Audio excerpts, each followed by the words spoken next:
History is often written in the blood of empires that thought they were invincible. But in the 13th century, the world met a force that defied the very definition of surrender. To understand how the kingdom of Koryo withstood the most efficient killing machine in human history, we must look past the dates and into the cold, hard mechanics of defiance. The Mongols were not just soldiers, they were an apocalypse on horseback. By the year 1231, they had shattered the Jin dynasty, reduced the Great Wall to a mere suggestion, and brought the Great Khans to the very edge of the Yalu River. They expected Koryo to fall like a dry leaf in an autumn gale. Instead, they found a fortress of bone and spirit. The conflict did not start with an arrow, but with a logistical demand that was designed to break the kingdom's back before a single sword was drawn. The Mongols required a tribute that was mathematically impossible: 20,000 war horses, the labor of thousands of slaves, and 20,000 rare otter skins, prized by the steppe warriors for their water resistance in the harsh northern climates. To the military dictator Choyu, these were not terms of peace. They were the chains of a master intended to hollow out the kingdom's resources. Choyu was a man of iron and ego. He chose to spit in the face of the Great Khan, banking everything on a singular, desperate realization: the Mongols were masters of the earth, but they were children of the sea. When General Sartak Korchi crossed the border in the autumn of 1231, the Koryo regular army was swept aside like dust. Kaesong was encircled. The peninsula was wide open. But the Mongols hit a wall they did not see coming: Kuju. To analyze the defense of Kuju is to analyze the pinnacle of medieval siege engineering.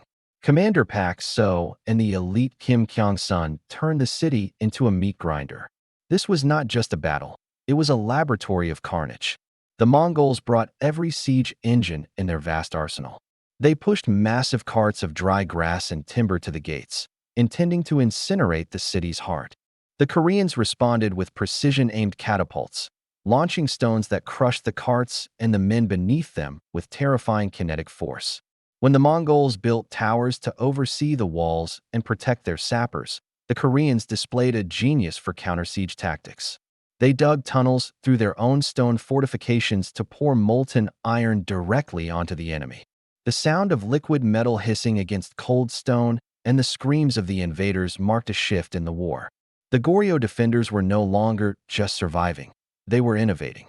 The most macabre moment of the siege came when the Mongols launched bundles of sticks drenched in human fat. They hoped the unquenchable, oily fire would break the city's morale and ignite the wooden structures within. Instead, the Koryo defenders displayed a terrifying coldness. They blanketed the fires in mud and earth, working through the toxic smoke while arrows hissed past their ears like angry hornets. Kim Kyong-sun, leading only 12 hand-picked soldiers at the south gate, told his men to accept death as their fate. By removing the fear of the end, he created a unit that was psychologically untouchable. They held through 5 separate charges, their blades becoming physical extensions of the stone walls. After a month of absolute failure, the Mongols did something they rarely did: they walked away. They declared Kuju was protected by heaven. But for Choyu, this was only the first act. He knew Sartak would return with a larger hammer. He needed a sanctuary that the Mongol horse could never reach. By the summer of 1232, the entire Koryo government performed a feat of administrative magic. They evacuated the capital and moved the king, the court, and the treasury to Ganghwa Island. It was a masterstroke of maritime strategy. The Mongol cavalry were masters of the open steppe, but the treacherous, churning tides of the Han River estuary were a foreign and lethal language to them. Inside the island's mud-walled fortresses, the elite sat in relative safety, protected by the very water the Mongols feared. But on the mainland, the world was ending. This gave birth to the strategy of the Ghost War. The Koryo government ordered a total mobilization of the people. They did not tell them to stand and fight the horde in the open fields. They told them to vanish. This was the Sanchon Heidu strategy, the mountain and island refuge. The population fled to high mountain fortresses and remote coastal islands, leaving the Mongols a kingdom of empty houses and scorched fields. The Mongol war machine was built for pillage and lightning-fast logistics. But you cannot pillage a ghost. You cannot feed an army on empty air. Enter the Pyol Ko, the night patrol. These were the elite guerrilla units of the Koryo resistance. They were ghosts with blades. They did not meet the Mongols in the field. They hunted them in the dark. They utilized surprise night raids and ambushes in the narrow mountain passes where Mongol horsemen could not maneuver or deploy their legendary composite bows. The Pyolko were more mobile than the Mongols because they knew every rock, every ravine, and every hidden path of their homeland. They turned the very geography of Korea into a weapon. Every mountain became a trap.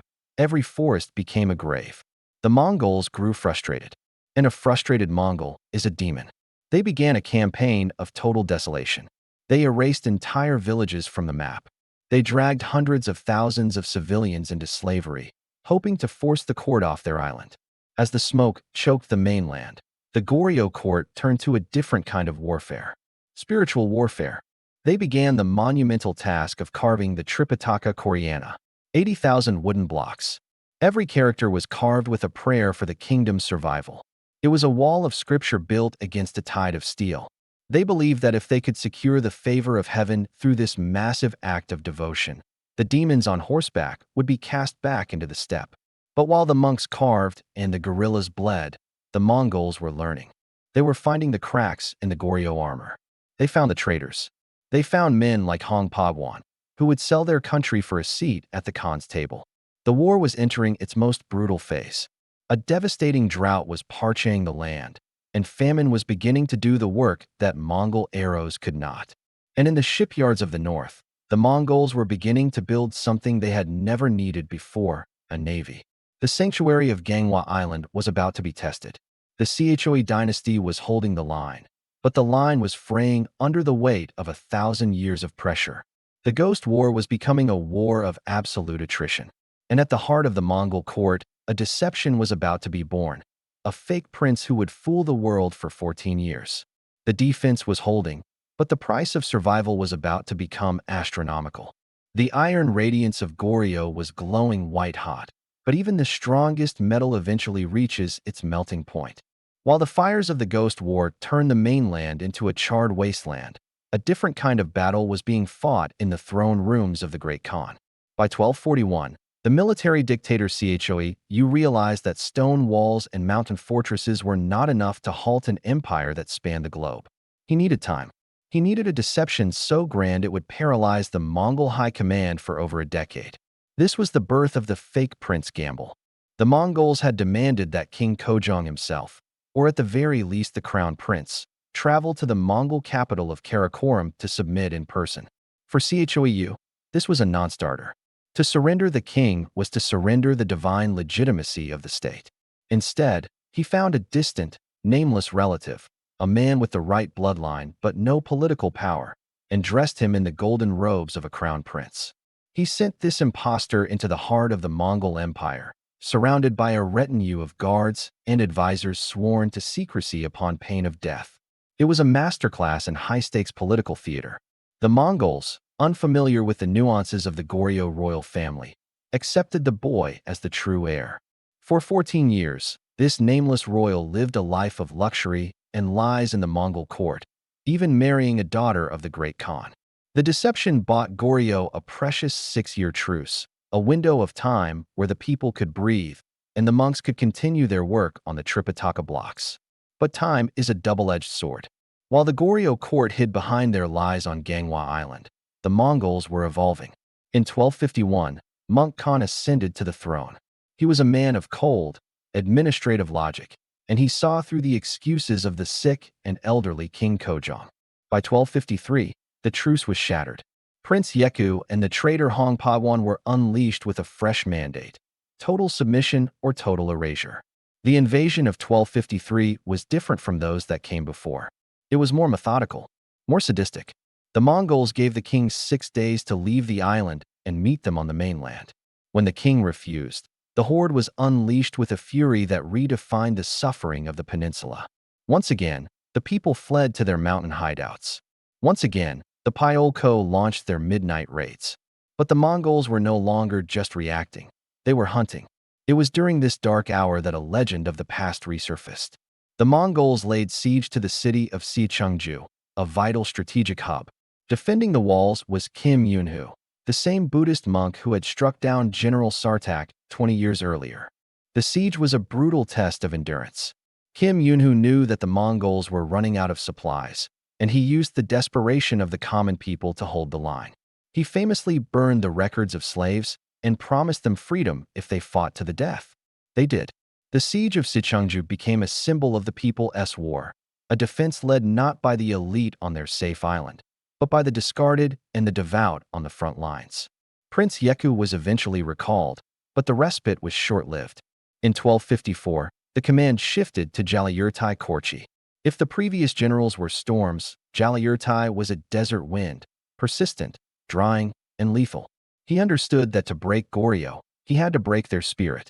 In the first year of his command alone, an estimated 206,800 persons were taken captive. The countryside was stripped of its humanity. Jalayirtai also recognized the primary flaw in the Mongol strategy, the water. He began an unprecedented shipbuilding program in the northern shipyards. He captured 7 Korean ships and used them to land troops on Kal Island. It was a primitive attempt at amphibious warfare, but it signaled the end of Ganghwa Island's absolute security. The Mongols were no longer children of the sea, they were learning to sail. As the external pressure reached a boiling point, the internal structure of the Koryo military regime began to fracture. Choi was dead, succeeded by his son Choi Hang. But Hang lacked the iron grip of his father. He struggled to navigate the treacherous waters of court politics and looming Mongol ships. When he died in 1257, the mantle fell to Choi. Choi would become the tragic punchline of a 60-year dynasty. He was a man of immense gluttony and physical softness, far removed from the warrior mentality of his grandfather. While the nation starved under a horrific drought and Mongol arrows, Choi surrounded himself with sycophants who enriched themselves at the expense of the state. He alienated the very officers who were the backbone of the island's defense. The end came in May 1258. A group of officers led by Kim In-jin stormed the palace. The final scene of the Choi dynasty was one of pathetic irony. Choi attempted to escape his assassins by climbing over the palace walls. But he was too heavy, his body softened by years of excess. He could not pull himself over the stone. He was caught dangled there, between the world he had failed and the death he had earned. His execution marked the end of 60 years of Choi rule. With the military regime decapitated, the elderly King Kojong finally regained a measure of power. But the kingdom was a husk. Food supplies were exhausted. The military forces were ground to dust. In 1259, the inevitable was finally accepted. A peace deal was reached. The real crown prince, Wang Chan, set out for the imperial court. In a final stroke of historical serendipity, Wang Chan arrived at the Mongol court just as a succession crisis was beginning. He was the first foreign ruler to recognize Kublai Khan as the rightful Great Khan. This political foresight saved Koryo from being erased as a province. Kublai, impressed by the prince's recognition, treated him not as a conquered slave, but as a valued vassal. Koryo was incorporated as a son-in-law kingdom. To cement this bond, Wonjong's son was married to one of Kublai's daughters. The royal blood of Koryo was now inextricably linked to the golden kin of Genghis Khan. The court finally returned to the mainland in 1270, but the world they returned to was unrecognizable. The fortifications of Ganghwa were demolished by Mongol decree. The Ghost War was over. However, the cost of this peace was a new kind of service. Kublai Khan had turned his eyes toward Japan, and he viewed Koryo not just as a kingdom, but as a shipyard. The very people who had spent 30 years fighting the Mongols were now forced to build the fleet that would carry them to the next conquest. 900 ships were constructed by Korean hands, fueled by Korean grain, and manned by Korean sailors. The iron radiance of Koryo's defense had not saved them from the Mongol shadow, but it had ensured their survival as a distinct culture. They were the only nation in the path of the horde that maintained its own dynasty and its own king while under the Mongol thumb. They had endured 3 decades of fire, drought, and deception. They had carved 80,000 prayers into wood and poured molten iron from their walls. In 1274, as the massive fleet set sail for the islands of Japan, the soldiers of Koryo looked back at their scarred coastline. They were a kingdom of survivors, a nation that had stared into the eyes of the apocalypse and refused to blink. The era of the Ghost War was over, but the legacy of their defiance would be carved into the stone of history forever.